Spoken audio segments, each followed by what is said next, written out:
I was 17 when my folks decided to turn me into the punchline of their little suburban comedy routine. It was Dad's big promotion party, not some quiet family dinner, but the kind where they invited all the neighborhood big shots, guys with boats and wives with fake laughs. Mom had been stressing for weeks, turning our split-level house into something out of a magazine. New curtains, rented chairs, a caterer she couldn't afford but swore made her look classy. My older sister, Claire, was the star of the show, home from college with her Dean's List certificate and that shiny internship at some law firm. Me? I was just Travis, the kid they didn't plan, the one Mom called the surprise we didn't order when she'd had a few too many Chardonnays. That night, I was stuck playing busboy because Mom said, "Travis, make yourself useful for once." I was hauling trays of half-eaten shrimp cocktails while she bragged about Claire's grades and Dad showed off his new company car keys. I didn't mind staying out of the spotlight. Being invisible was better than being noticed in our house. Then it happened. Some guy in a golf shirt, probably Dad's new boss, asked how they managed two kids with such busy lives. Mom got that gleam in her eye, the one she saved for her best singers. She pointed at me, balancing a stack of plates, and said, "Well, Claire was the dream, and Travis, here's what happens when the pill fails you 2% of the time." The room erupted. Dad slapped his knee like it was the funniest thing he'd ever heard, his whiskey sloshing. Even Claire smirked, but she looked away fast. I stood there, arms full of greasy china, while they all laughed at the idea I wasn't supposed to be born. Mom wasn't done, though. "We hit the jackpot with Claire," she said, waving at my sister like she was a prize pony. "Travis is what you get when the universe has a sick sense of humor." More laughs. Golf shirt guy said, "Man, that's cold," like he was impressed. I didn't smash the plates or yell. I just set them down real slow on the counter and walked out of the dining room. Nobody cared. The chatter had already shifted to someone's lake house. Upstairs in my room, something broke inside me, not loud, not dramatic, just quiet, like a light switch flipping off. I've been the family punching bag my whole life. Mom's go-to line since I was 10 was how I was proof you can't trust generic brands. Dad called me his tax deduction when he was deep in his beer stash. I learned to grin through it, even toss back a smart-ass line like, "Guess I'm your little charity case," because it made people think I was in on the joke. But that night, it hit different. I was done. I grabbed my beat-up duffel bag, the one I used for gym class, and dumped out the sweaty socks and crumpled homework. Packed it with what mattered: a hoodie, 2 pairs of jeans, some boxers, my toothbrush, and the $50 I'd saved from mowing lawns. Claire knocked while I was zipping it up. She didn't say much, just handed me $80 she'd stashed from her waitressing tips and an old prepaid phone. "They won't even know you're gone till lunch tomorrow," she said, her voice flat, like she was stating a fact about the mail. I wanted to hug her, but I didn't. Downstairs, the party was still humming, Mom's cackle cutting through the noise. That was it. I waited till 1 a.m., when Dad's snores rattled the walls and Mom's wine coma kicked in. Claire left her lamp on, our old signal from when we'd sneak snacks as kids. I slipped out the back door into the chilly November air. I had no plan, just $130 and a bag. Walked 3 miles to the all-night gas station, used their Wi-Fi to buy a bus ticket online with Claire's cash. Next town over, not far, but far enough. The bus smelled like stale cigarettes, and I didn't sleep, just stared out the window at the dark, thinking how leaving felt better than staying ever had. First few nights, I crashed on a bench at the station, then found a shelter that didn't ask too many questions. Got a job washing dishes at a greasy spoon called Hank's, where they paid cash and didn't care I wasn't 18 yet. Claire emailed me once through a junk account we'd made, said Mom played the worried parent for a day, then bitched I was always so dramatic when the cops didn't find me. Dad figured I'd crawl back when I ran out of money. Joke's on them. I wasn't going back, not for anything. That first month after I bolted was like living in a bad dream you can't wake up from. I'd landed in this rundown little city an hour from home, close enough to feel familiar, far enough that nobody knew my name. The bus station was my crash pad for 3 nights, sleeping on a bench that smelled like piss and old coffee. I kept my hood up, duffel tucked under me, waking up every time some drunk stumbled by yelling at nobody. I was scared, sure, but I was more scared of going back to that house, so I made it work. Day 4, I found a shelter place called Second Chance House. It was a brick building with chip paint and a line of guys out front, but they had a bed for me, a hot meal, and no questions about why a 17-year-old was on his own. They gave me 2 weeks to figure my crap out. I got lucky with a dishwashing gig at Hank's Diner. The owner, Hank himself, was a grizzled old guy with a limp and a voice like he'd smoked a pack a day since Nixon was president. He didn't care I was underage, just asked if I could scrub a pot without crying about it. I said yeah, and he tossed me an apron. Paid me $8 an hour under the table, cash at the end of every shift. It wasn't much, but it was enough to buy a burger and stash the rest. I'd work till midnight, hands pruned from hot water, then walk back to the shelter smelling like grease and bleach. Claire emailed me through that junk account. Said Mom had called the cops after I'd been gone a week, mostly 'cause the neighbors asked where I was. She put on a big show, crying in the kitchen, but by day 3, she was griping about how I'd ruined her holiday plans. Dad just got plastered and said I'd be back when I got cold enough. They didn't know I'd rather freeze than see their faces again. 2 weeks in, the shelter folks said my time was up, rules were rules. I'd saved $200 from Hank's, so I rented a cot in this sketchy boarding house run by a lady named Margie. She was pushing 60, with a smoker's cough and a no bullshit stare, but she didn't ask for ID or a deposit. Place was a dump, stained carpets, roaches in the kitchen, but it was $50 a week, and I had a lock on my door. I'd lie there at night, listening to the guy next door argue with his girlfriend through the thin walls, wondering if I'd made the dumbest move of my life. But then I'd think about Mom pointing at me, laughing with those country club wannabes, and I'd tell myself this was better. Cold, lonely, broke, but better. Hank's is where I met Jimmy. He was the line cook, maybe 30, with tattoos up his arms and a chipped front tooth from some bar fight he wouldn't talk about. Caught me napping in the storage room one night when I was supposed to be on dishes, exhausted from pulling doubles. Instead of ratting me out, he slid me a plate of fries and asked what my deal was. I didn't mean to spill it all, but I was tired, and he had this way of listening like he'd heard worse. Told him about the party, Mom's 2% line, how I'd walked out with nothing. He didn't say much, just nodded and said his old man used to call him the spare tire, there in case the real kid didn't work out. Next day, he showed up with an extra coat, beat-up leather thing that reeked of cigarette smoke but kept the wind out. Said he'd found it in his truck, but I knew he was lying. Jimmy changed things. He started slipping me extra shifts when the other dishwasher flaked, taught me how to work the grill when Hank wasn't looking. After a month, he hooked me up with a side gig, helping his buddy Dave on construction jobs. Dave was a contractor, big guy with a beard like a lumberjack, who didn't care about paperwork as long as you showed up sober. I'd spend weekends hauling lumber, nailing drywall, whatever he needed. Paid $12 an hour, cash, and I started saving real money, enough to ditch Margie's roach palace by spring. Got myself a room in a basement apartment, damp, no windows, but it was mine. No roommates, no screaming neighbors, just a mattress on the floor and a hot plate I bought for $10 at a thrift store. Claire kept me posted on the home front. Mom turned my old room into her craft space by Christmas, bought a sewing machine she never used and posted pictures online with captions like turning a mess into a blessing. Dad sold my guitar, the one I'd saved up for myself, to buy a new recliner. They told people I was figuring things out, like I'd gone off to find myself instead of running from them. Claire said they barely mentioned me unless someone asked, and even then, it was all size and teenagers, you know. I didn't care anymore. I was working, eating, sleeping, building something, even if it was small. Jimmy and Dave didn't laugh at me. They didn't call me a mistake. That was enough to keep going. By summer, I'd saved $1,500. Took the GED test at the community center, passed it on the first try, even the math part I'd always sucked at in school. Felt like a win, like I wasn't just some screw-up drifting through life. Jimmy clapped me on the back when I told him, said we'd celebrate with beers when I hit 21. I was 18 now, still figuring out who I was without Mom and Dad's voices in my head. But I knew one thing. I wasn't their joke anymore. I was Travis, and I was making it, one dirty dish and hammer swing at a time. By the time I hit 19, I was starting to feel like a person again, not just some ghost drifting through life. That basement apartment wasn't much, but it was my little kingdom. I'd scraped together enough from washing dishes at Hank's and swinging a hammer for Dave to buy a used futon and a cheap TV from a garage sale. No more sleeping on a bare mattress like a squatter. I even got a second-hand coffee table. Thing had a wobbly leg, but I fixed it with a shim and felt like a damn carpenter. Nights, I'd cook ramen on that hot plate or fry up some eggs Jimmy snuck me from the diner, watching old action movies till I passed out.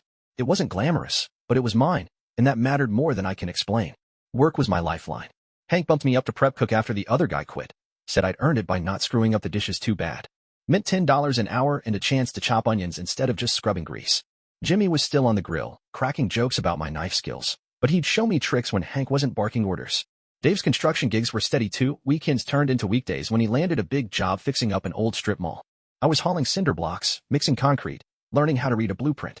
Dave didn't talk much, but one day he tossed me a level and said, "You're not half bad, kid. Stick with me, you might actually learn something." Coming from him, that was high praise.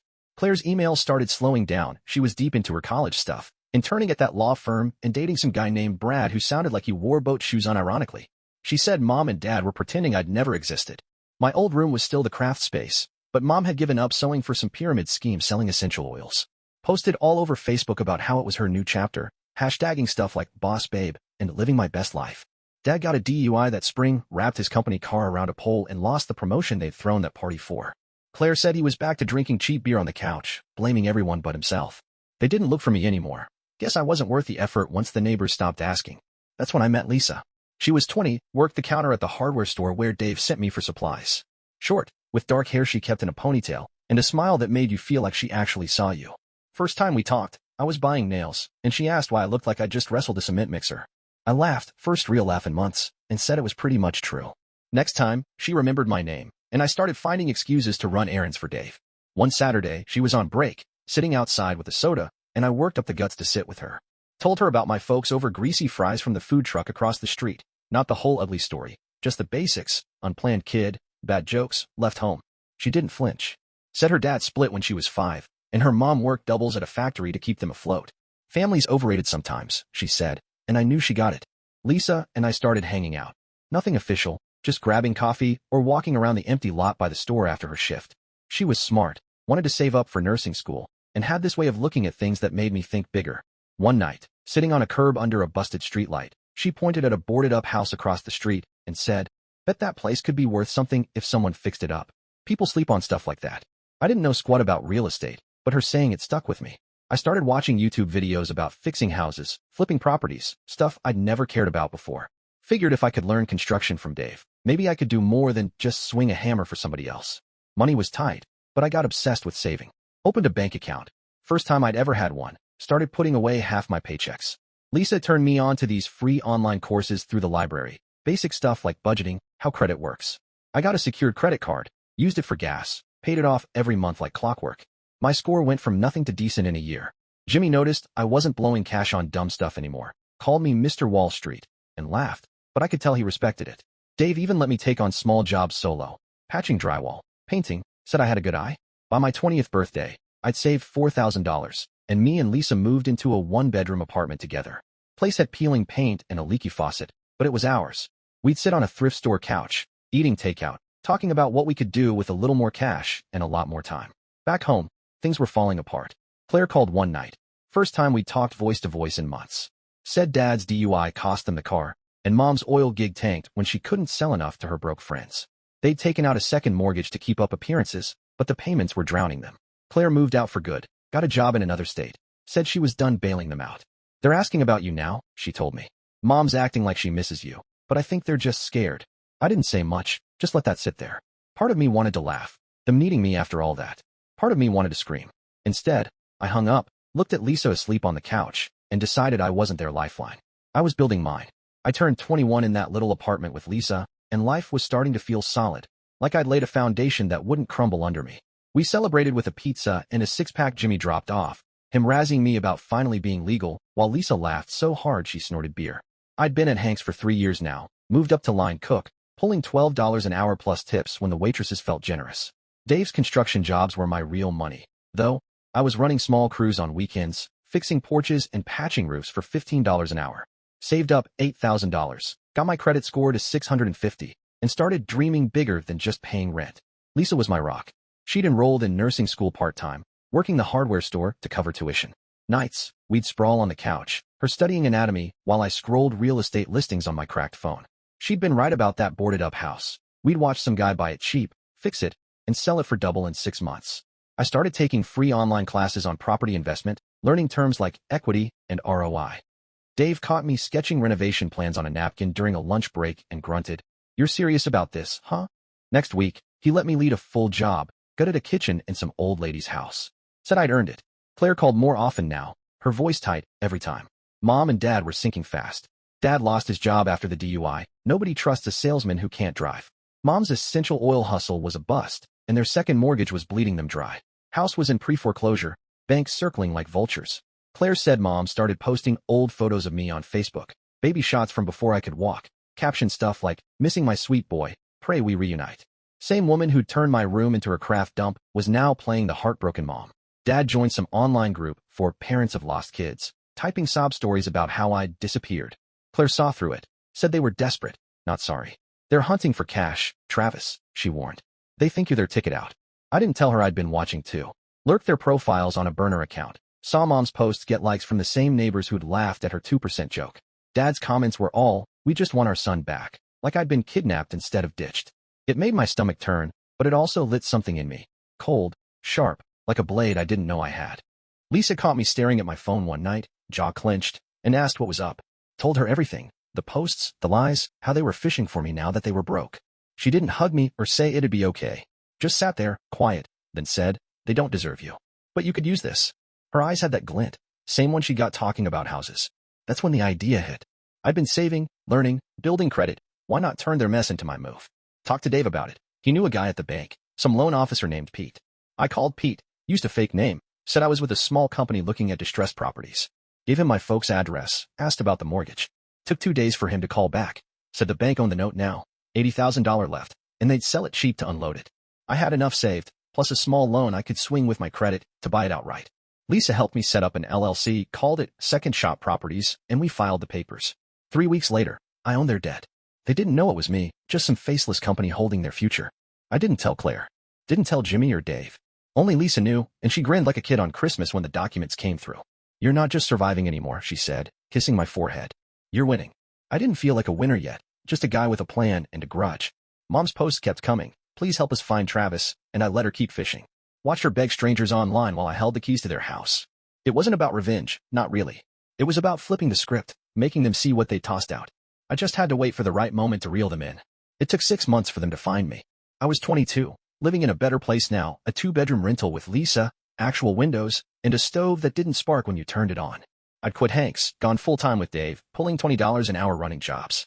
Bought my first fixer-upper with a bank loan. A shack I flipped for a $15,000 profit after 3 months of sweat. Second Shop Properties was real now, not just a name on paper. Lisa was halfway through nursing school, and we were talking about buying a house of our own someday, nothing fancy, just ours. Claire tipped me off first. Called one Sunday, said Mom had joined every Facebook group in my city after spotting me in a photo Dave posted, me and him on a job site, grinning with tool belts. She deleted it fast, but Mom screenshotted it, started messaging locals with my high school picture. Have you seen my son? She'd write, like I was a lost puppy. Dad was calling old friends, asking if they'd heard from me. Claire said they'd lost the house, bank sent the final notice, and they had 30 days to clear out. They're coming for you, she said. Be ready. I was. Changed the locks, got a cheap security camera for the front door. Lisa and I made a plan, kept it simple, no drama. 2 weeks later, the buzzer rang while I was cooking spaghetti. Checked the camera, there they were. Mom looked worn out, hair graying at the roots, clutching a knockoff purse. Dad was thinner, face sagging, hands twitching like he needed a smoke. I didn't buzz them up. Watched them hit the button twice more, then leave a note. Travis, we need to talk. Urgent. Please. I waited till they shuffled off, grabbed the paper. Same old guilt trip, family emergency, desperate parents, come home. Claire confirmed it that night. They tracked me through a neighbor who'd seen me at the hardware store, matched it to Mom's frantic posts. They needed money, a place to crash, anything. I didn't sleep much after that, just sat with Lisa, running through what I'd say. She didn't push, just said, you've got the power now. Use it how you want. Next morning, they were back. Same tired faces on the camera, same buzzing. This time, I let them up. Opening the door was like stepping into a time warp. Mom's eyes were red, Dad's breath stank of stale beer even at 10 a.m. She tried to hug me. I stepped back, watched her flinch. Dad cleared his throat, asked if they could come in. I let them stand in the living room, didn't offer a seat. Mom started fast, tears, apologies, how they'd never stopped searching. Dad nodded like a puppet. I cut through it, asked why they were here. Truth came quick. They'd lost the house, had nowhere to go, needed $5,000 to rent a place. Mom said it like I owed it. Dad tacked on they'd pay me back someday. I let them talk, watched them size up my life, new couch, TV, Lisa's textbooks on the counter. Mom's tears dried up when she saw I wasn't broke. Dad asked what I did, fishing for how much I had. I told them I'd think about it, show them out. Mom tried one last guilt trip. We're your family, Travis, but I shut the door. Sat on the floor after, shaking, till Lisa came out and sat with me. We didn't say much, just planned the next step. They'd be back, and I'd be ready. I invited them to a diner 2 days later. Not our place, neutral ground. Booked a corner booth, told Lisa, Claire, and Jimmy to come too. Wanted my real family there when I dropped the hammer. Mom and Dad showed up on time. Rare for them, looking nervous but hopeful, like I'd just hand over a check. They froze when they saw the others. Claire stared them down. Jimmy cracked his knuckles. Lisa smiled cold as ice. I let them sit, ordered coffee, then laid it out. Told them I knew about the house, how they'd let it slip away. Their faces lit up, thinking I'd save them. Then I slid the folder across the table. Mortgage papers, my LLC's name on top. I bought your debt, I said, calm as I could. That house you're losing? It's mine now. Mom went pale, Dad's jaw dropped. Claire smirked into her coffee. I explained their options. I could foreclose, kick them out tomorrow. Could set a payment plan they'd never meet. Or, I paused here. I could let them stay, rent-free, if they owned up to everything. Conditions were simple. 1. Tell the truth to everyone. Neighbors, friends, Facebook. How they treated me. Why I left. 2. Sit down with me and Claire in front of a counselor, not to fix us, but to hear what they'd done to their kids. 3. Sign a contract saying they'd never ask me for a dime again. Mom started sobbing. Real this time. Dad muttered something about me being cruel. Claire snapped, said they were lucky I didn't burn the place down with them in it. Jimmy just watched, quiet, while Lisa squeezed my hand under the table. They argued. Mom said I was heartless. Dad asked if I enjoyed this. I told them no, I was just evening things out. They'd thrown me away when I was nothing to them. Now they wanted me because I had something. That's not family, that's a hustle. They left without agreeing, storming out like I'd robbed them. Gave them 24 hours to decide. That night, Lisa and I sat up late. She brought me water, stayed close. Claire crashed on our couch, said she'd back me whatever happened. Jimmy texted, "You're a badass, man." I didn't feel badass, just tired, but sure. Next day they called. Agreed to the terms, voices flat. Didn't want to, but had no choice. Met at a notary's office, signed the papers. I kept the house in my name. Let them stay as tenants. No rent, just the conditions. Mom posted a half-assed apology online, still spun it like she was the victim. Dad didn't talk much after, just moved their stuff back in, kept his head down.